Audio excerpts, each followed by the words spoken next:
स्वागत है सभी का। तो आज हम जानेंगे स्क्रू थ्रेड्स जो होते हैं उनकी जो पिच होती है, पिच के बारे में जानेंगे। उसमें हम देखेंगे कि जो पिच के प्रकार, कोर्स पिच क्या होती है, कहाँ उपयोग की जाती है, उनकी पिच क्या होती है और फाइन पिच क्या होती है, इसका उपयोग कहाँ किया जाता है।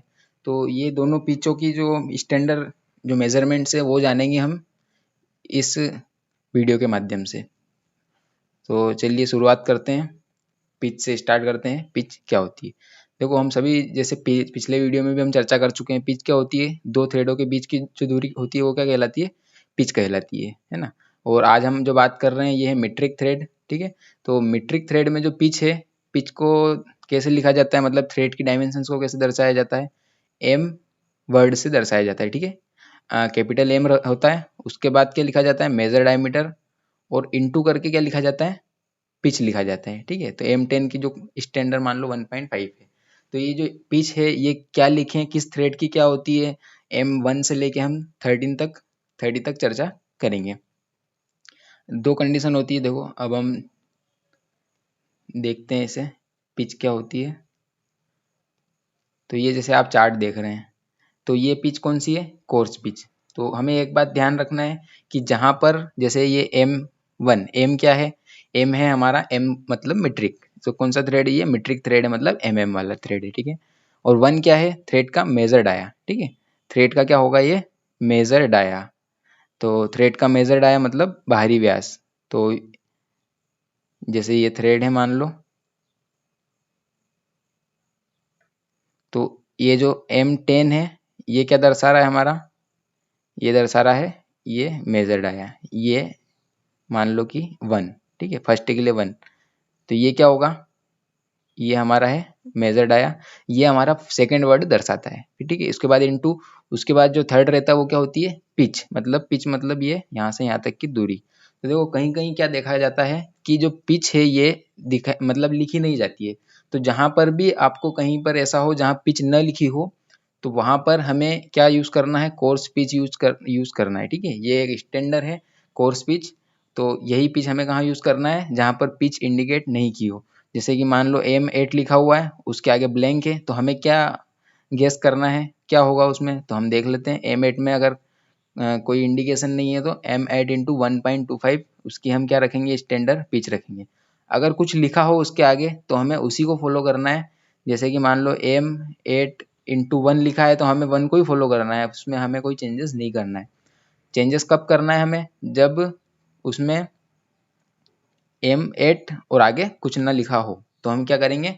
कोर्स पीस यूज करेंगे। तो आप देख लीजिए, 1 से लेके लेके 30 तक की पूरी जो पिच होती है वो इस में दर्शाई गई है। तो आप वीडियो को पॉज करके रीड कर सकते हैं पूरी। और ये हमें ध्यान रखना है, ये जैसे कि कंपलसरी अगर हम बोल दें तो M6 से तो हमें 20 तक तो याद होना चाहिए। और ये कोई वो नहीं, अगर पूरा भी हम ध्यान रखें एट ए टाइम याद रहे तो ठीक रहेगा। बाकी ये जो मेन पॉपुलर है M8, 10, 12 है ना, 14, 16, 18, ये सब है, ये ध्यान रखना हमें ज़्यादा ज़रूरी है। और ये बाकी सभी भी ध्यान हो जाए तो कोई दिक्कत नहीं है। तो इसका यूज़ कहाँ होता है? इस पिच के थ्रेड का, इस पिच के थ्रेड का उपयोग होता है साधारण कार्य के लिए। कोई भी नट बोल्ट हो जिसका कोई स्पेशल पर्पस ना हो, जनरल पर्पस के लिए जिसका यूज़ हो रहा हो, तो उसमें हम जो पिच यूज़ करेंगे वो रहेगी कोर्स पिच। ठीक है। तो ये ध्यान रखें, कोर्स पिच का उपयोग कहाँ होता है और क्या इसकी पिच है। तो आप इसे रोक के इसे स्टडी करिए और ये ध्यान रखना जरूरी है। आगे जब हम टेप ड्रिल साइज वगैरह के चैप्टर, ब्लैंक साइज निकालना ये सीखेंगे तो वहाँ ये पिचों की ज़रूरत हमें लगेगी। तो अब हम देखते हैं फाइन पिच। देखो, ये फाइन पिच है। अब फाइन पिच का डेवलपमेंट, फाइन पिच क्यों बनाना पड़ा? जब कोर्स थी उससे भी नट बोल्ट कसा रहे थे। देखो, इसकी विशेष ज़रूरत इसलिए पड़ी क्योंकि जो नट बोल्ट है, जैसे कि पानी का टैंक अगर हम थोड़ा एग्जांपल के लिए ले लें, है ना, ऑयल टैंक वगैरह ले लें, तो इसमें अगर हमें यहाँ पे कोई प्लग लगाना हो, जैसे उसमें तो वैसे पाइप थ्रेड होते हैं, बाकी ऑयलिंग, ग्रीसिंग, जो हाइड्रोलिक्स कंपोनेंट है कहीं कहीं पे क्या होता है? मेट्रिक थ्रेड का यूज़ किया जाता है। तो वहाँ अगर कोर्स थ्रेड का यूज़ करेंगे, ठीक है, तो कोर्स थ्रेड में देखो, कोर्स थ्रेड में क्या होता है, एक आपको इजी ड्राइंग बना देते हैं। ये हम मान लेते हैं ये किसकी पिच है? कोर्स थ्रेड की। ठीक है। वहीं फाइन में क्या होता है? पिच कम हो जाती है। ठीक है। जैसे कि हम एक एग्जांपल ले लेते हैं M10 का, ठीक है। M10 में कोर्स में पिच कितनी होती है 1.5, मतलब ये 1.5 पिच ज़्यादा है। और देखो फाइन में कितना हो गया 1.25, मतलब ये कम हो गई पिच। तो इसमें क्या होता है, लीकेजिंग वगैरह नहीं होती है ना, जैसे कोई फ्लूइड वगैरह है तो वहां से क्या होगा, ये थ्रेड में से लीकेज होके आउट नहीं हो पाएगी।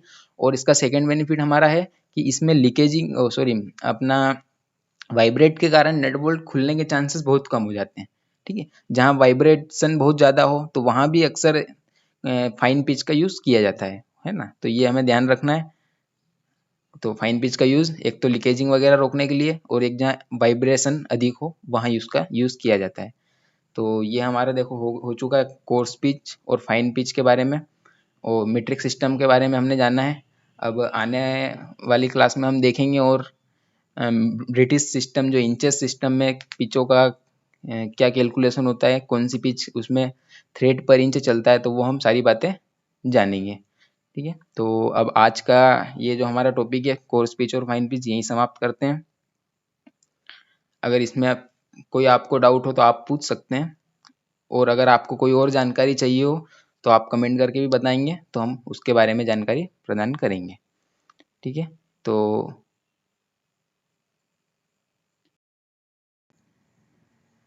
इसमें एक बात और है कि जैसे कि M1, 1.2, 1.6, ये 2 mm, इसमें जो बीच में स्टेप्स हैं वो कम है ना।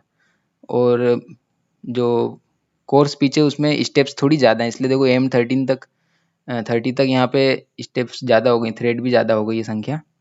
तो ये स्टैंडर्ड है, इसमें कोई बदलाव नहीं कर सकते, तो ये भी हमें ध्यान रखना है।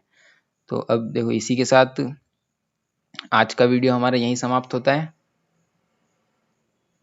धन्यवाद।